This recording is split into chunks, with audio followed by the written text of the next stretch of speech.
വാഗ്ദാനങ്ങൾക്കപ്പുറം road നിർമ്മിക്കാത്തതിനാൽ ആയിരക്കണക്കിന് പ്രദേശവാസികൾക്കും യാത്രക്കാർക്കും ഗതാഗത സൗകര്യം അന്യമാകുന്നു. തങ്കമണി അച്ചൻകാനം ഇരുകൂട്ടി റോഡാണ് വർഷങ്ങളായി കാൽനട യാത്ര പോലും സാധ്യമല്ലാത്ത തരത്തിൽ പൊളിഞ്ഞുകിടക്കുന്നത്. ജില്ലാ പഞ്ചായത്തിന്റെ ഉടമസ്ഥയിലുള്ള റോഡിനോട് തികഞ്ഞ അനാസ്ഥയാണ് അധികൃതർ കാണിക്കുന്നതെന്നാണ് പരാതി.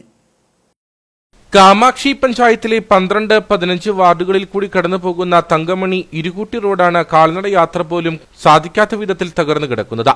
2018 പ്രളയത്തോടുകൂടിയാണ് ഇവിടെ ടാറിംഗ് പൂർണ്ണമായി തകർന്നത്. 2021 പ്രളയ ഫണ്ടിൽപ്പെടുത്തി തുക അനുവദിച്ചു നിർമ്മാണം പൂർത്തിയാക്കാമെന്ന് വാഗ്ദാനം നൽകിയെങ്കിലും നാളിതുവരെയായി നടപടിയൊന്നും ഉണ്ടായിട്ടില്ല. ഏകദേശം 4 കിലോമീറ്റർ ദൂരം വരുന്ന റോഡിൽ 2 കിലോമീറ്റർ ദൂരം കാൽനട യാത്ര പോലും സാധ്യമല്ല.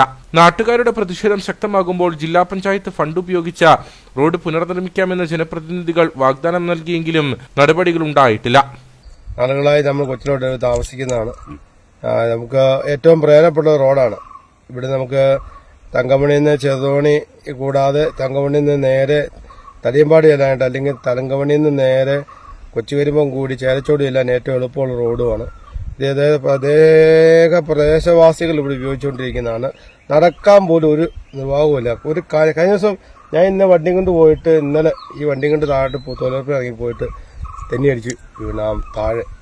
മറ്റൊരു കാലവർഷത്തിലേക്ക് പ്രവേശിക്കുവാൻ ദിവസങ്ങൾ മാത്രം ബാക്കി നിൽക്കെ പ്രദേശവാസികൾ കടുത്ത പ്രതിഷേധത്തിലാണ്. ഇരുകൂട്ടി തങ്കമണി റോഡ് ഇത് കാലങ്ങളായിട്ട് തകർന്നു കിടക്കുകയാണ്. കഴിഞ്ഞ പാർലമെന്റ് ഇലക്ഷൻ ഇതിന് ഫണ്ട് വകയിരുത്തി, ജില്ലാ പഞ്ചായത്ത് ഫണ്ട് വകയിരുത്തിയാണ്. 10 ലക്ഷം രൂപ ഫണ്ട് വകയിരുത്തി കഴിഞ്ഞ് കഴിഞ്ഞാൽ അത് ഏറ്റെടുക്കാൻ ആരുമില്ല. 10 ലക്ഷം രൂപയ്ക്ക് തീരുകയില്ല. കാര്യം ഒരു 1.5 കിലോമീറ്റർ ദൂരമേ ഉള്ളൂ ഭയങ്കരമായ പ്രശ്നമായിട്ട് കിടക്കുന്നത്. അതിലെ കർഷകർക്ക് അങ്ങോട്ട് കയറി പോകാനോ ഇറങ്ങി വരാനോ പറ്റുന്ന സാഹചര്യം. ഇവിടെ എല്ലാം കർഷകരാണ്. ഇവിടുന്ന് തങ്കമണി ചേലച്ചോട് റോഡിന് ഏറ്റവും ഉപകാരപ്രദമായ ഒരു വഴിയാണ്.